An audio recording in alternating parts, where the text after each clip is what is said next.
What will happen to your body and your life when you will start fasting? Basically, we can separate two forms of fasting: intermittent fasting and long starvation periods. Our culture and scientific studies prove that intermittent fasting is much more healthy. But first, in our educational video, we will take a look at what will happen if you just stop eating for more than 2 days. It will give us a rough idea of why fasting is necessary, but a forgotten healing process in our modern culture of abundance. In the next part of the video, we will focus on whole biochemistry, studies, and fasting effects on our internal organs. To let YouTube know that you find our content valuable, please subscribe and give us a like. Homo sapiens, intelligent man. We appeared about 200,000 years ago, and it was the environment that dictated our living conditions. What we would eat, that is, our diet, either you ate what was available, or you starved, or at worst, you died in the case of famine. For 190,000 years, there was no agriculture, so people regularly starved. What happens in our organisms during these periods? 1. Glycogenolysis, 0 to 24 hours into fasting. During the initial stages of fasting, your body gets its energy by depleting the glycogen stores in your liver and muscles. Glycogen, a form of stored glucose, is broken down into glucose molecules to provide energy for your cells, a process known as glycogenolysis. This process maintains blood glucose levels for about 24 hours. 2. Gluconeogenesis, 24 to 48 hours into fasting. After about 24 hours, glycogen stores are depleted, and the body begins making glucose from non-carbohydrate sources, like amino acids and glycerol, in a process called gluconeogenesis. This process mainly occurs in the liver and is a crucial energy source for glucose-dependent organs like the brain. 3. Ketosis, 48 hours to several days into fasting. As fasting continues, and the body's glucose reserves continue to dwindle, the body starts breaking down stored fat into molecules called ketones, a process known as ketosis. Ketones can cross the blood-brain barrier and serve as an energy source for the brain. This metabolic switch from using glucose to ketones helps preserve the body's protein stores and reduces the breakdown of muscle tissue. 4. Protein conservation, after several days of fasting. If fasting continues for several days, the body enters a phase of protein conservation. The high levels of growth hormone during fasting maintain muscle mass and lean tissues. The energy for basic metabolic processes is derived largely from fatty acids and ketones. The decrease in insulin levels during fasting promotes lipolysis, the breakdown of fat for energy. When we eat, let's look at what happens in your body when you eat. Every time you eat a meal, energy goes to your liver and is stored in the form of glycogen, which is always let in first.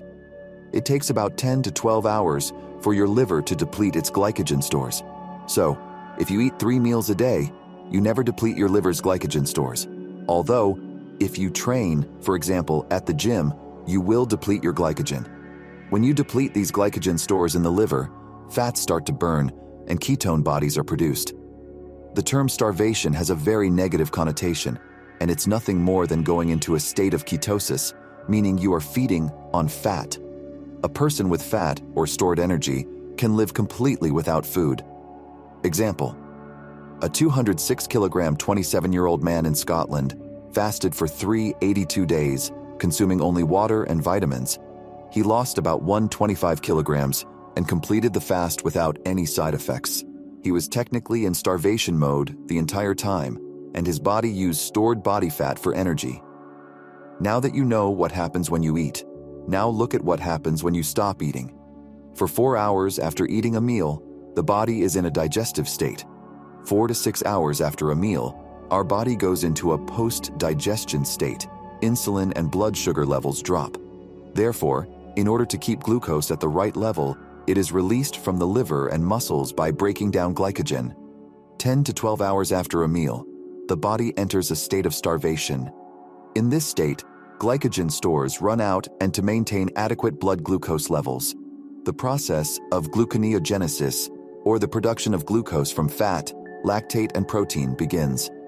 During the starvation phase, the body taps into stored fat to produce ketone bodies, which are used as fuel. Approx. 24 to 48 hours after a meal, the body enters a phase called autophagy. The body breaks down damaged, old cells and, again, using their proteins, creates new cells or uses them as fuel in the process of gluconeogenesis. 2016, Nobel laureate Yoshinori Ohsumi received his Nobel Prize in Medicine for discovering the mechanisms involved in autophagy. This process is extremely important for our health, as it is a kind of recycling of matter in the body. Starvation and intermittent fasting diets, that is 16 hours of fasting and an 8-hour eating window, are proving to be a phenomenon. One meal a day, at the end of a reduction, that is, to lose fat before a competition, to eat out, or because their schedule for this diet just fits and it is convenient. Our body is governed by two processes, anabolism and catabolism. Anabolism is all the reactions that lead to the formation of new cells, and catabolism is its opposite, the death of cells. Each cell is programmed to live until a certain point and then shuts down. Apoptosis, or cell death. In the process of autophagy, old, damaged cells are destroyed and new cells are formed in their place. This provides ample room for research in the context of reversing the aging process. Autophagy eases the burden on the body by removing cells that have stopped dividing but are still robbing the body of energy and nutrients by releasing inflammatory mediators that can destroy neighboring cells and cause disease. During the aging process, more and more of our cells go into a state of senescence, dying, causing inflammation associated with aging. We can increase the autophagy process through physical activity, but it must be intense, such as weightlifting. In addition, it has been noted that treadmill exercise also induces autophagy in the cerebral cortex of adult mice. Could autophagy induced by physical activity partially mediate the inhibition of neurodegeneration and improvement of cognitive function in humans? Research is still needed in this area. Effects of fasting on organs. Brain. The brain adapts to the use of ketones and reduced glucose availability. Cognitive function, learning, memory, and mood can be affected during the initial transition phase, the keto flu, but many people report mental clarity and focus improvement once they are in ketosis. Heart. Fasting may improve heart health by reducing blood pressure, cholesterol levels, and inflammation. The heart also becomes more efficient, as it uses ketones as a fuel source. Liver. The liver plays a crucial role in glucose and ketone production during fasting. Prolonged fasting can lead to fat accumulation in the liver, but intermittent fasting may improve liver function and reduce the risk of non-alcoholic fatty liver disease. Muscles.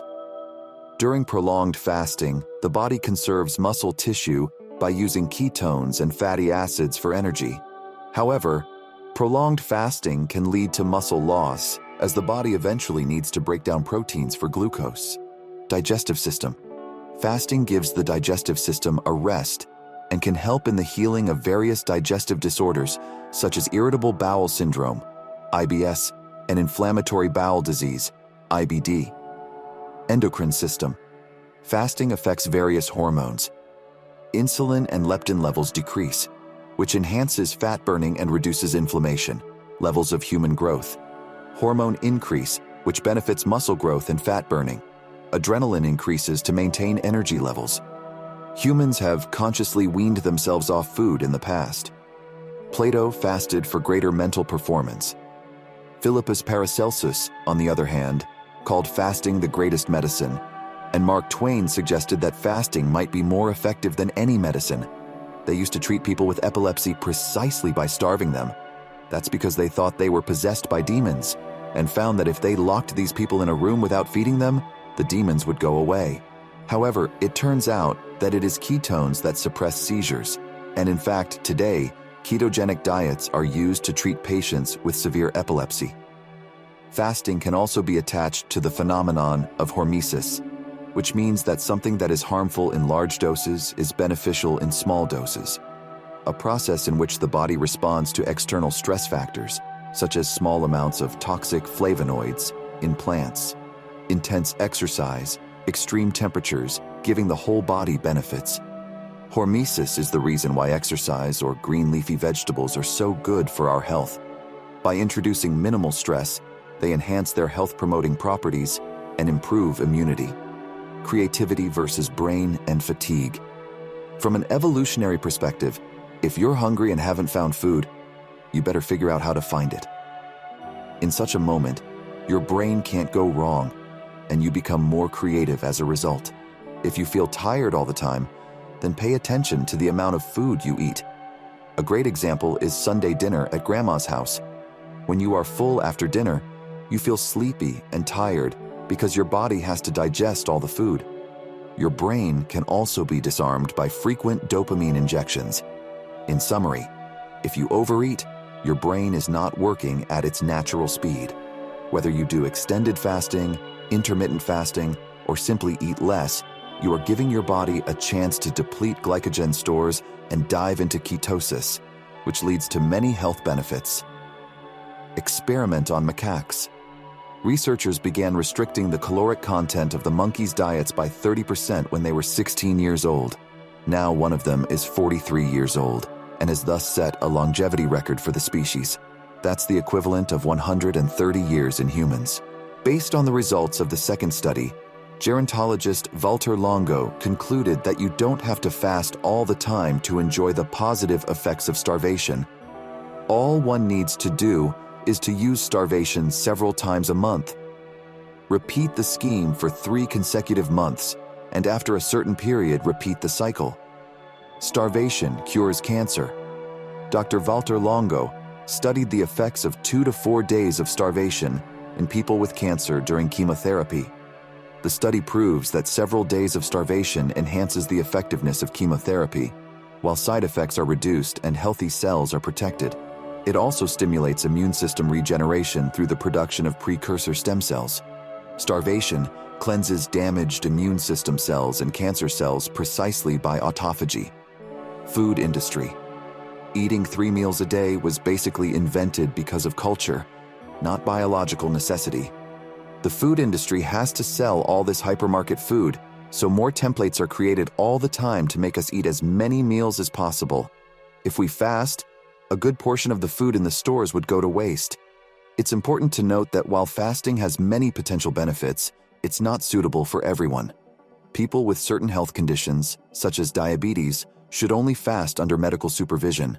Pregnant and breastfeeding women, individuals with eating disorders, and those who are underweight should avoid fasting. Always consult with a healthcare professional before starting. If you made it to the end, thank you very much. Subscribe for more.